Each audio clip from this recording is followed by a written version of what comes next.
That ID is fake." The words came sharp and loud, cutting through the dry morning air at Gate 3 like a blade against steel. Corporal Ethan Briggs didn't even try to hide the smirk curling at the edge of his mouth as he held the worn plastic card between two gloved fingers, as if it were something pulled out of a junk drawer rather than handed across a restricted U.S. military installation. Behind him, the reinforced steel barrier hummed quietly, heat rising off the asphalt in slow shimmering waves under a cloudless sky, while a line of vehicles idled in patient silence. The old man on the other side of the checkpoint didn't react.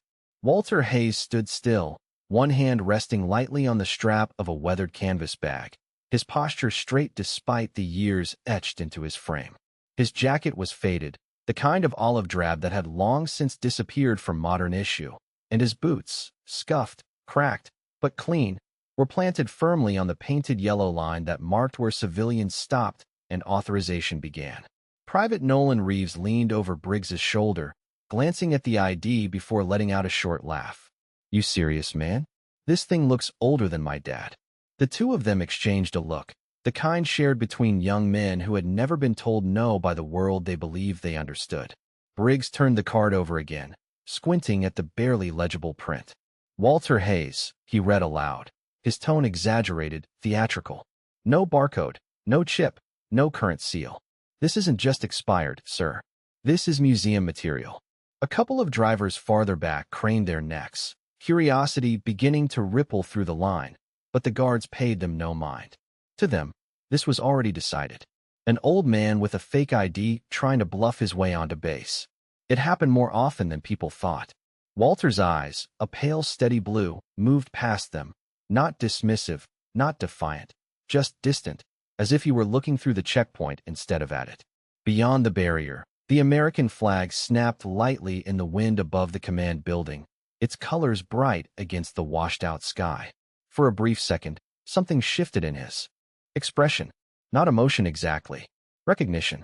"Sir, I'm going to need you to step back from the line," Briggs said, his voice hardening, slipping into procedure now that the joke had landed. "This is a restricted installation. Present valid identification or you're going to be escorted off the premises." Walter didn't move. He didn't argue either. The silence stretched, thin and uncomfortable, like a wire pulled too tight. Reeves scoffed, shaking his head. "He doesn't have anything else. Look at him. Probably printed this thing at home." Briggs chuckled again, louder this time, letting the moment breathe just long enough for the humiliation to settle in. Then, with a casual flick of his wrist, he reached back toward the scanner mounted on the reinforced console. "Tell you what," he said, almost generously. "Let's run it one more time, just so we can officially log how fake this is." He slid the card across the scanner. The machine emitted a low, routine beep, then stopped. The screen flickered. Not the usual red denial. Not the standard access error. The interface froze for half a second, as if it were thinking. And then, without warning, the display went dark. The hum of the checkpoint seemed to dip with it, subtle but unmistakable. Briggs frowned, tapping the side of the console. "What the?" The screen came back on. Not with the standard access menu, but with a deep crimson background none of them had ever seen before.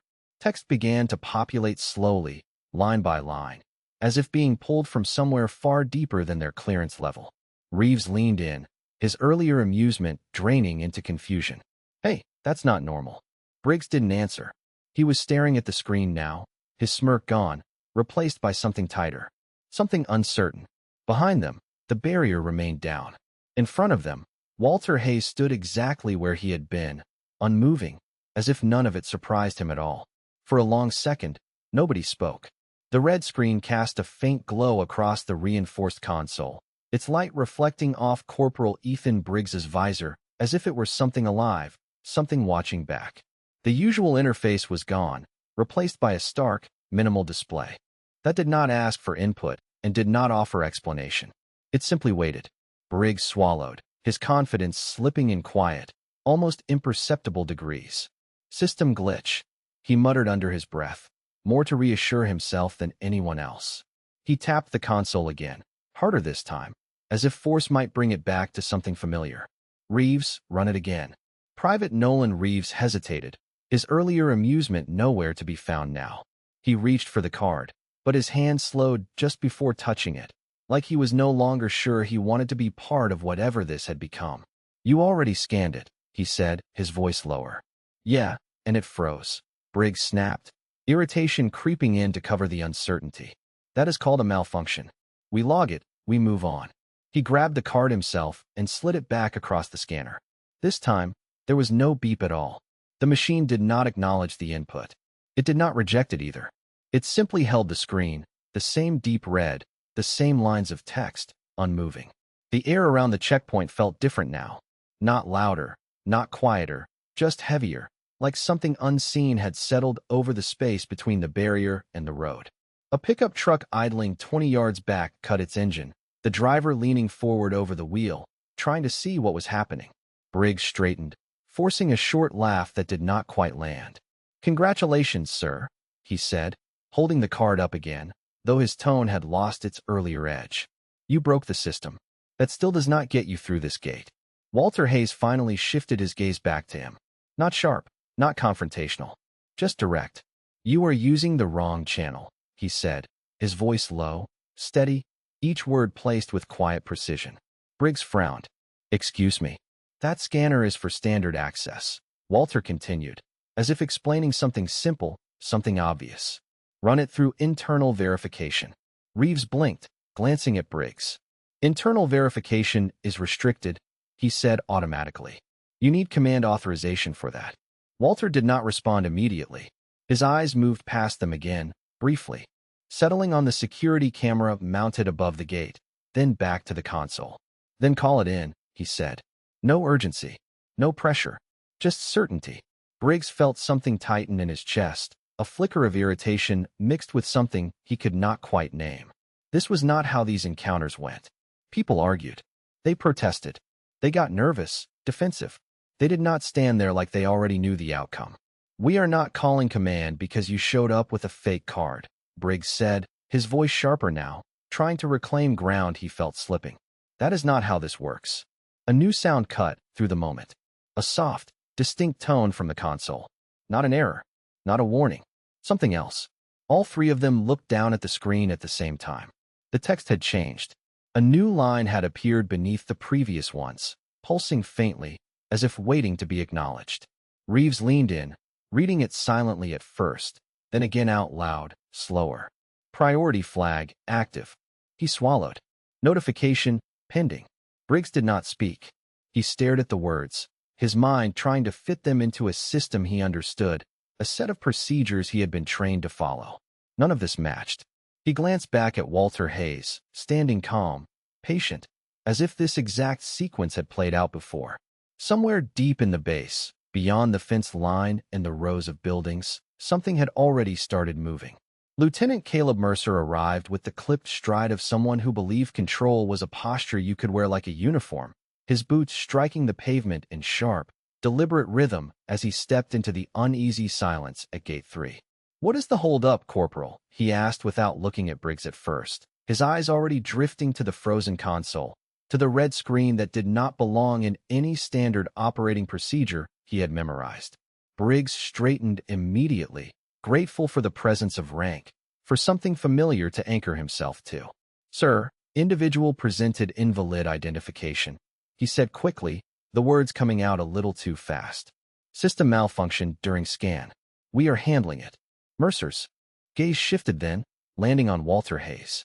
He took in the faded jacket, the worn boots, the quiet stillness. His assessment was immediate, practiced, and dismissive.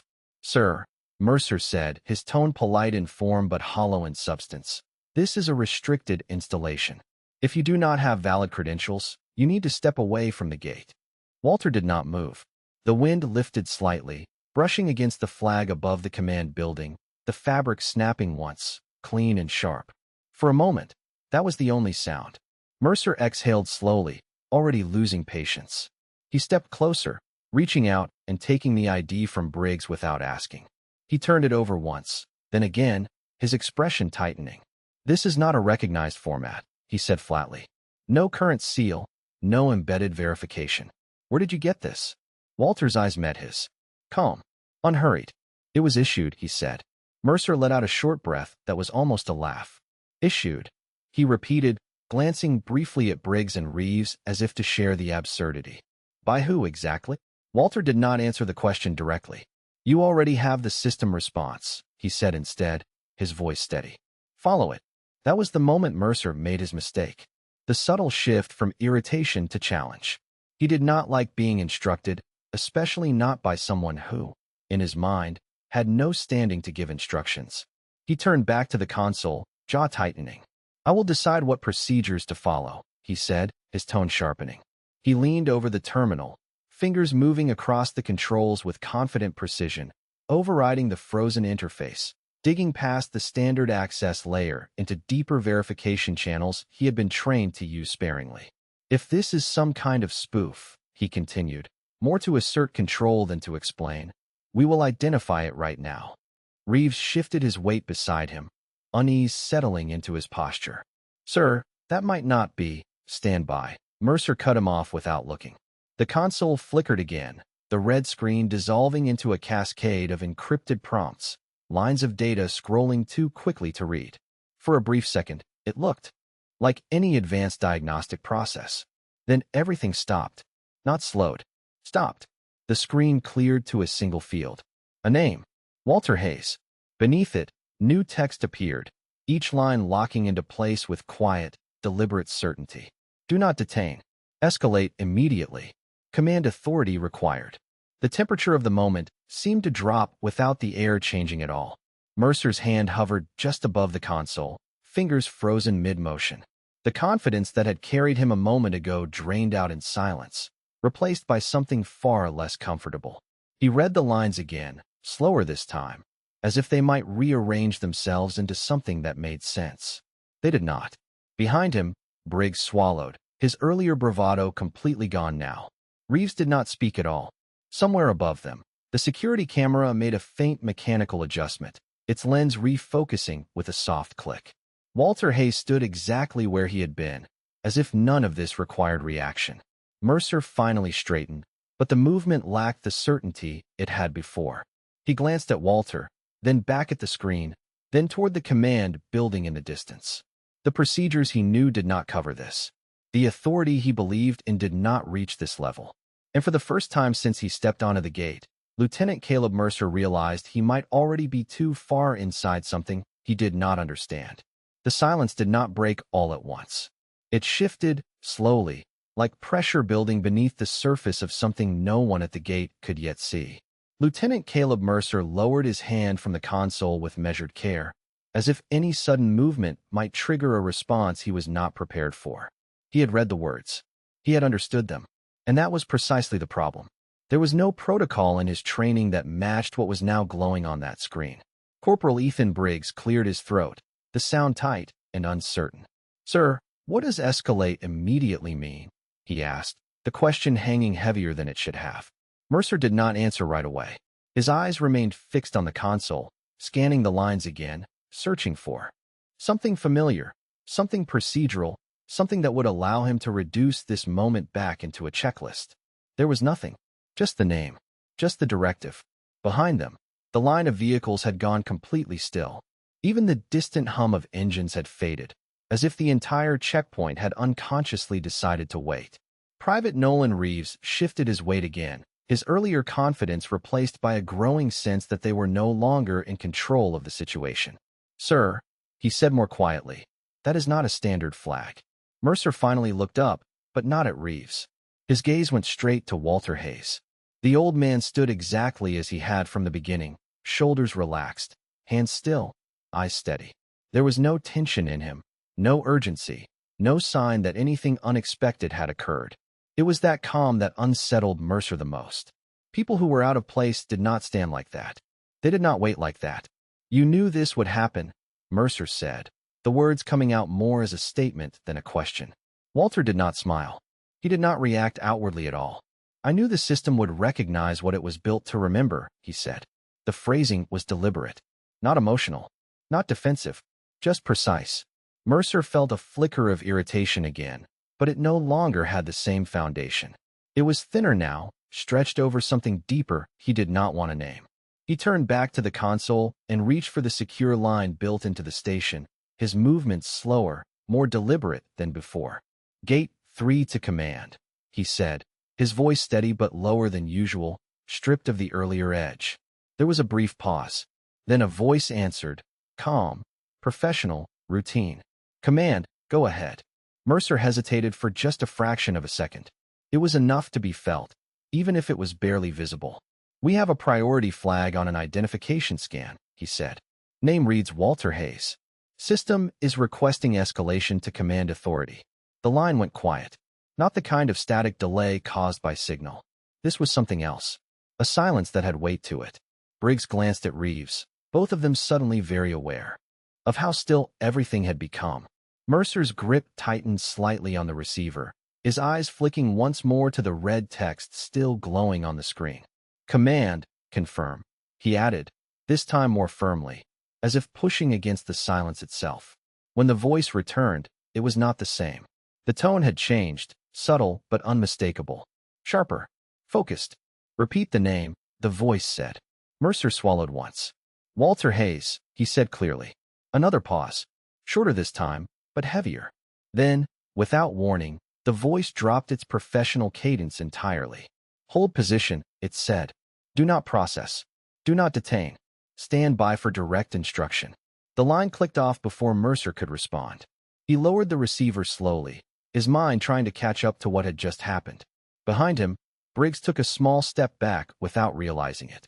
Reeves did not move at all, and in front of them, just beyond the painted line, Walter Hayes remained exactly where he had been from the start, as if the entire system had simply confirmed something he had never doubted. Sergeant Daniel Cross had been standing just outside the primary lane the entire time, close enough to observe, but far enough to avoid interfering with what had initially looked like a routine gate dispute. Now, nothing about it felt routine. He had seen the screen. He had heard the tone of the command channel shift.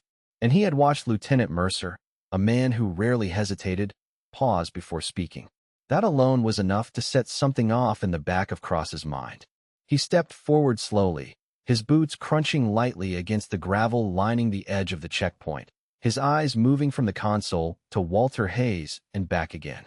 "Lieutenant," he said, his voice low, controlled, carrying just enough weight to be noticed without challenging authority.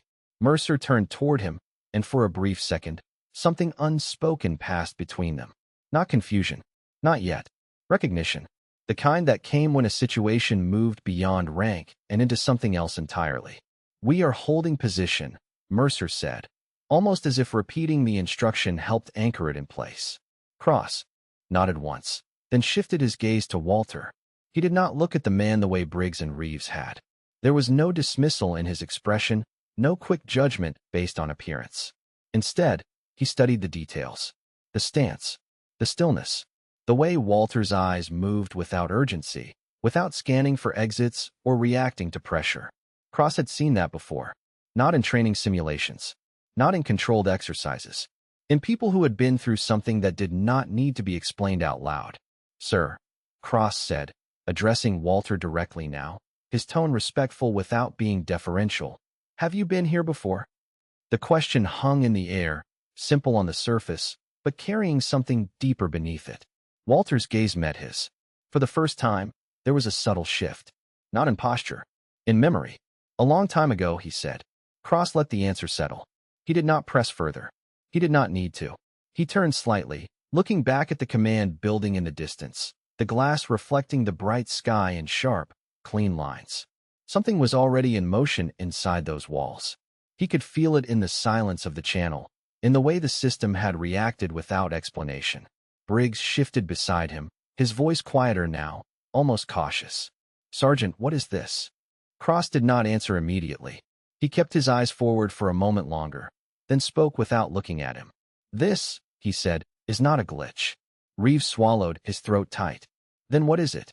Cross finally turned back, his gaze steady, grounded. "It is something the system was not designed to forget," he said. The words landed differently than the earlier ones at the gate.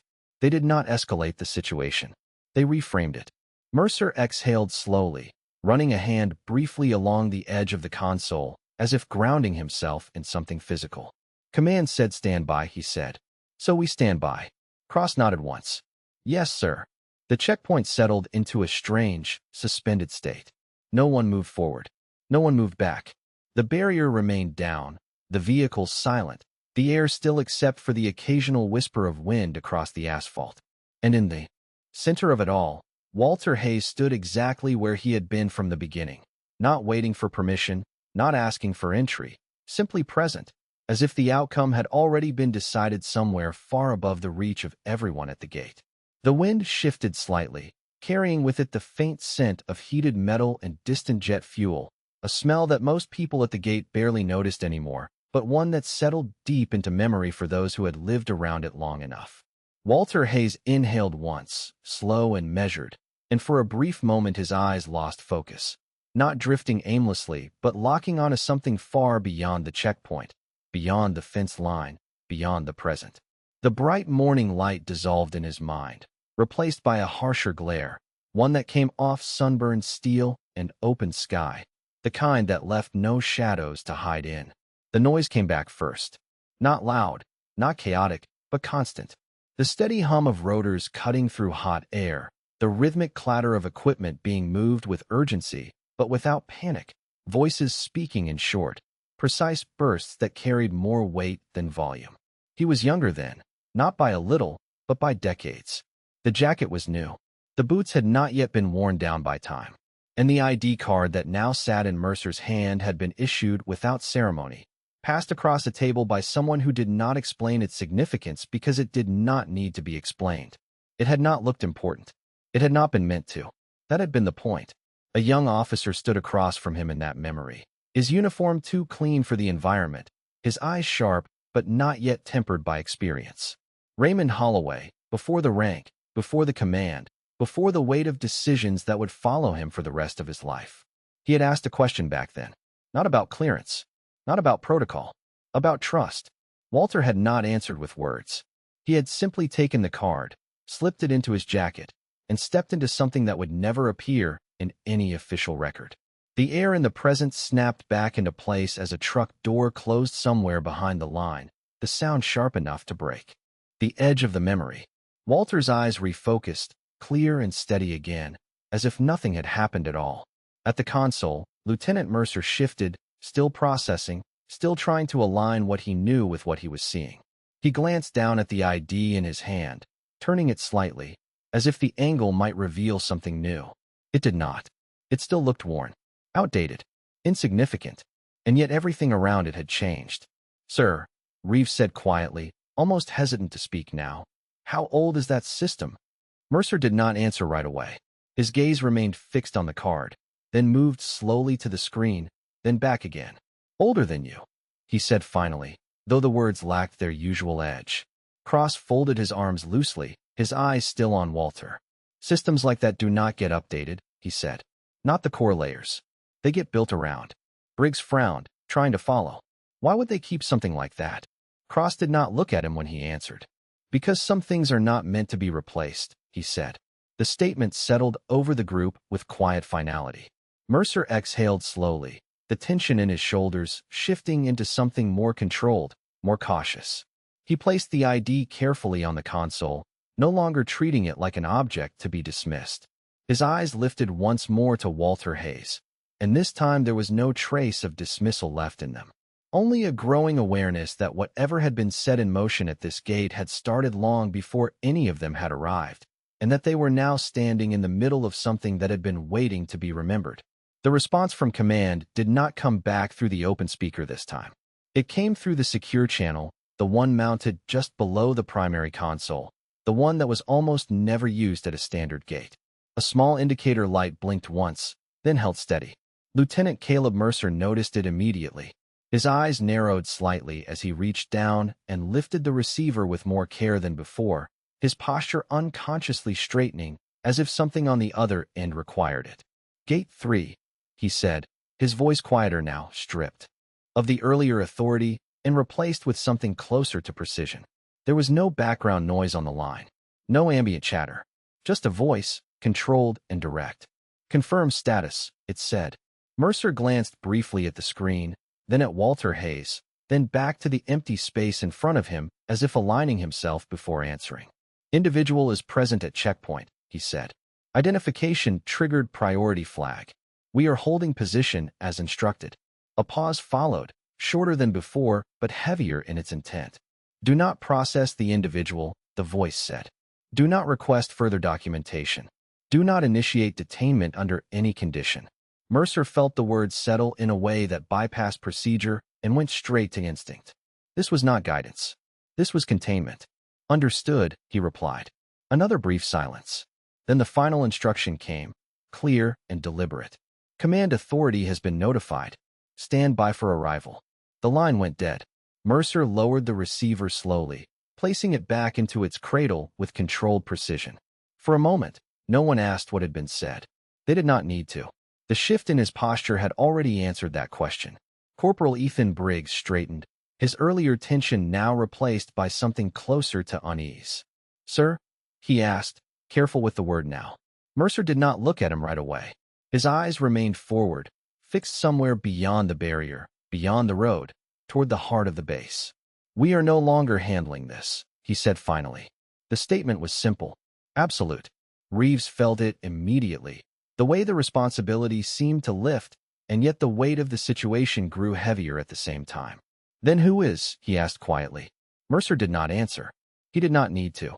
Sergeant Daniel Cross had already turned his head toward the main access road that led from command, his eyes narrowing slightly, as if listening for something that had not yet arrived. Someone who does not get called for routine matters, Cross said under his breath. The checkpoint settled deeper into stillness. No one touched the console. No one reached for the ID. Even the vehicles behind the barrier seemed to understand, engines remaining off, drivers watching without speaking. The security camera above shifted again with a soft mechanical click, its lens adjusting to capture a wider angle, as if anticipating movement that had not yet reached the gate. Walter Hayes remained exactly where he had been, hands relaxed at his sides, his presence unchanged despite everything that had unfolded around him. There was no tension in his shoulders, no anticipation in his stance. If anything, there was a quiet patience, the kind that came from knowing the next step did not belong to him. The wind moved again, carrying the distant sound of something approaching from deeper within the base. Not loud, not urgent, just steady. Mercer heard it. Cross heard it. And without a single word being spoken, every man at the gate understood the same thing at the same time. Whatever was coming down that road was not being dispatched to investigate. It was coming because it already knew. The sound grew clearer with each passing second, not loud, not aggressive, but unmistakable in its intent. Tires moving over pavement with steady precision, the low hum of an engine that was not in a hurry because it did not need to be. Sergeant Daniel Cross straightened slightly, his eyes locked on the access road as a dark government sedan came into view from between the buildings, its surface reflecting the hard morning light in sharp, controlled lines. It was not part of the usual traffic. There were no markings, no identifiers, nothing that explained its presence except the way it moved, uninterrupted, unchallenged, as if the entire base had already cleared a path for it without needing to be told. Corporal Ethan Briggs felt his throat tighten as he watched it approach, the earlier confidence now completely gone, replaced by a quiet awareness that whatever was inside that vehicle was the answer to a question he had not known he was asking. Private Nolan Reeves shifted beside him, instinctively stepping back half a pace, creating space without realizing it. Lieutenant Caleb Mercer did not move at all. He stood firm, but there was a new rigidity in his posture, not of authority, but of attention. The sedan slowed as it neared the gate, coming to a smooth, controlled stop just short of the barrier. For a brief moment, nothing happened. The engine idled. The air remained still. Then the rear door opened. The man who stepped out did not rush. He did not look around to assess the situation. He did not need to. His uniform carried the weight of years in command, pressed and precise, every line in place, every insignia exactly where it belonged. General Raymond Holloway. The name moved through Mercer's mind before it reached his lips, recognition striking with quiet force. Briggs inhaled sharply, straightening so fast it was almost a reflex. Reeves followed half a second later, his movements less practiced, but just as immediate. Cross did not react outwardly, but his gaze sharpened, confirming what he had already begun to suspect. Holloway closed the car door behind him without looking back, his attention already fixed forward. His eyes moved once across the checkpoint, taking in the console, the guards, the lieutenant, and then finally settling on the man standing just beyond the painted line. Walter Hayes. The distance between them was no more than 20 feet, but for a moment it felt like something far greater, something measured not in space but in time. Holloway's expression did not change dramatically. There was no visible shock, no overt display. But something in his posture shifted, subtle and immediate, like a memory aligning with reality after years of silence.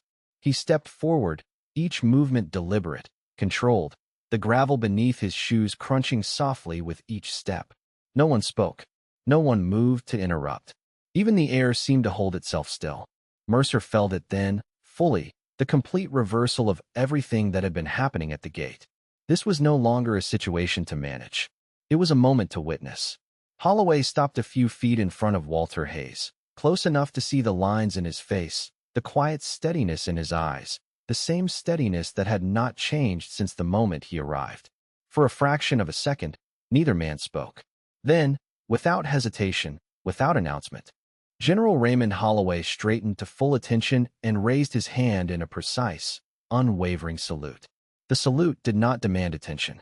It commanded it. Every man at the gate felt it at the same time, like a shift in gravity that pulled posture, breath, and thought into alignment without a single word being spoken. Corporal Ethan Briggs snapped upright, his spine locking into place as if years of training had suddenly become instinct again instead of routine. Private Nolan Reeves followed a heartbeat later, his movements less precise but no less urgent, his earlier uncertainty replaced by something closer to realization. Lieutenant Caleb Mercer stood rigid, his eyes fixed forward, the weight of the moment pressing against everything he thought he understood about rank, authority, and control. Sergeant Daniel Cross did not move quickly, but when he brought his hand up, it was with quiet certainty, as if he had been waiting for this exact confirmation since the first moment he saw the screen turn red. Walter Hayes did not return the salute immediately. He looked at Raymond Holloway for a long second, not with surprise, not with pride, but with recognition that ran deeper than either. The years between them seemed to fold in that silence, collapsing distance, collapsing time, until the checkpoint, the barrier, the guards, all of it felt secondary to something far older standing between the two men. Then, slowly, Walter raised his own hand. The motion was not sharp. It was not rehearsed. It was deliberate, steady, and carried a weight that did not come from rank or regulation, but from memory. Holloway held the salute, his posture unwavering, his gaze fixed on Walter as if the entire base had narrowed to that single point. When he finally lowered his hand, the movement was controlled, precise, but there was something else in it now, something personal that no protocol could define. "You took your time," Walter said quietly, his voice carrying just enough to be heard, not as a complaint, but as a simple statement of fact. A faint breath left Holloway, not quite a laugh, not quite anything else. "I have been looking for a reason," he replied. The words settled into the air with a quiet finality. Mercer felt it then, the full reversal, the complete collapse of the assumptions that had brought them to this moment. The old man at the gate was not an interruption. He was the reason the system had reacted. He was the reason command had shifted. He was the reason a general had arrived without delay. Briggs lowered his eyes briefly, the earlier smirk now replaced by something he could not quite name, a mix of realization and something heavier, something closer to respect that had not been there before. Reeves stood still, his gaze fixed forward, as if any movement might break the moment, and he was not willing to risk it. Cross watched in silence, his expression steady, but there was a quiet understanding behind it now, the kind that did not need to be spoken out loud. Holloway turned slightly, his voice carrying just enough authority to reach everyone at the checkpoint without rising in volume. "Open the gate," he said. There was no hesitation this time. Mercer moved immediately, his hand steady as he entered the command. The barrier lifted with a smooth mechanical hum, the sound echoing lightly across the asphalt. Holloway stepped aside, creating space, not directing Walter forward, but allowing him to move on his own terms. Walter Hayes adjusted the strap on his bag, then walked past the painted line without looking back, his steps measured, unhurried, as if he had crossed that boundary many years ago, and this was simply a continuation of something that had never truly ended. No one spoke as he passed. No one stopped him. And long after he disappeared beyond the gate, the silence remained, heavier now, not from confusion, but from understanding. Because some identities are not proven by what they show. They are remembered by what others cannot forget.